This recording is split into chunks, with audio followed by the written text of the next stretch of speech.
In the vast, uncaring silence of space, some stories are so strange, they seem impossible tales whispered between the stars, hidden behind veils of light years and time. But what if I told you there is one such story, one that astronomers still struggle to comprehend, where an alien world didn't just destroy itself, it took its entire star system down with it? This isn't science fiction. This is a cosmic mystery written in gamma rays, X-ray bursts, and spectral anomalies. And its origin begins with the planet once thriving triggering the fury of its own sun. The story starts innocently enough. In a distant galaxy, far beyond our reach, a planetary system was being observed by space-based telescopes. Everything seemed normal, until strange pulses started radiating from the star. They weren't the regular heartbeat of solar flares or stellar winds.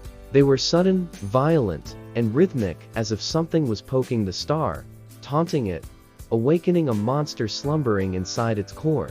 These bursts puzzled astronomers. Stars don't just change their behavior overnight. But the data was clear. Something was repeatedly disturbing the star's magnetic fields from outside. Then, as quickly as it started, it stopped. The system went dark.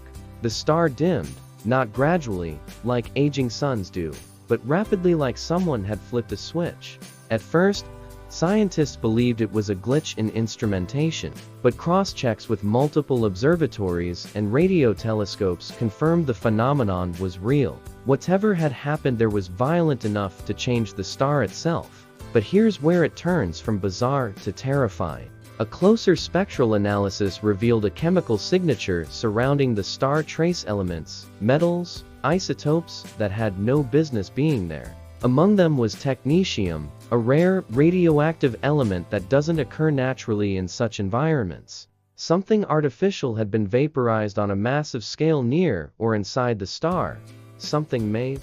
It didn't take long for someone to ask the question no one wanted to answer. Could a planet have done this?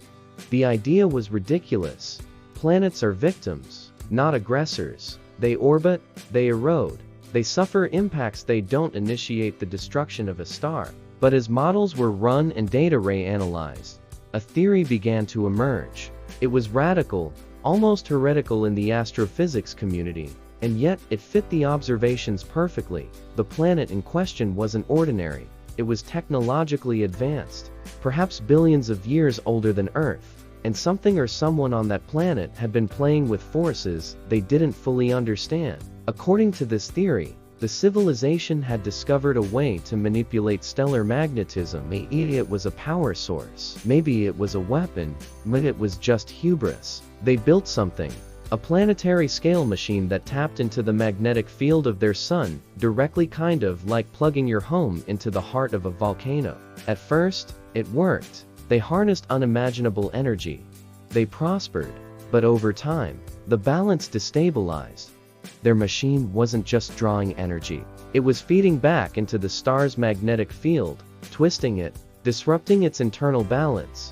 Picture a spinning top, perfectly stable. Now imagine nudging it again and again in exactly the wrong way. Eventually, it tips, it wobbles, and it crashes. That's what they did to their star. The interference built up over decades, maybe centuries, until the star entered a hyperactive phase, producing super flares 1,000 times more powerful than anything our sun has ever released. These flares didn't just fry the planet's surface, they ruptured its atmosphere, shattered its satellites, and incinerated its moons. But it didn't stop there. The planet's own machine, now damaged and still connected to the star, acted like a fuse. One final pulse of energy triggered a magnetic reconnection event so massive, it unleashed an eruption from the star's core. The result? A massive coronal mass ejection so powerful, it knocked the star itself out of equilibrium. The star didn't explode in a supernova. It simply collapsed, like a punctured balloon losing its tension. It grew dim, unstable, and then fell into a state of chaotic fusion failure. In essence, the planet hadn't just destroyed itself. It had tripped a cosmic wire, turning its sun into a failed star. The remnants still linger. The star now radiates a low, pulsing energy, somewhere between a white dwarf and a brown dwarf, cold, tired, and dying. The system is surrounded by a halo of debris, shattered remnants of planetary crusts, orbital wreckage, and perhaps the melted core of the machine that started it all. No more signals come from there. No transmissions, no beacons, just silence. Why would a civilization take such a risk? Theories abound. One suggests desperation. Perhaps their planet was dying. Maybe their sun was aging prematurely, and they sought to reverse it, injecting energy or stabilizing it magnetically. Another theory proposes it was an experiment gone wrong. Back on Earth, the story remains largely hidden from public view, buried in academic journals, its true meaning lost in footnotes and equations. But in quiet corners of observatories and among secretive scientific forums, the whispers continue. The planet that destroyed itself by triggering its star has become a warning, a cosmic ghost story, passed between those who know just how small and fragile our world really is. And perhaps the most unsettling part is this: the planet was not unique. It was Earth-like. Its atmosphere was nitrogen-rich. It orbited in the habitable zone. In the final simulations, when its surface was reconstructed, they found coastlines, oceans, mountain ranges, rivers. There were even signs of artificial structures, grids, straight lines, geometric anomalies consistent with cities. That world may have once looked just like ours. So next time you look up at the sun and feel its warmth on your face, remember this: our star too is stable, for now. But stability is an illusion in a universe governed by entropy and curiosity. And if we're not careful, if we reach too far, too fast, we might become the next mystery for someone else to decipher millions of years from now. Not with a bang, but with a pulse. Not with war, but with science. The end might not come from out there, but from within. From our own ambition, from our own sun.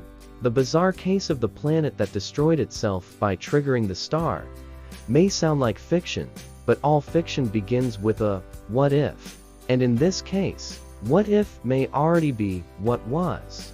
We just arrived too late to see it unfold.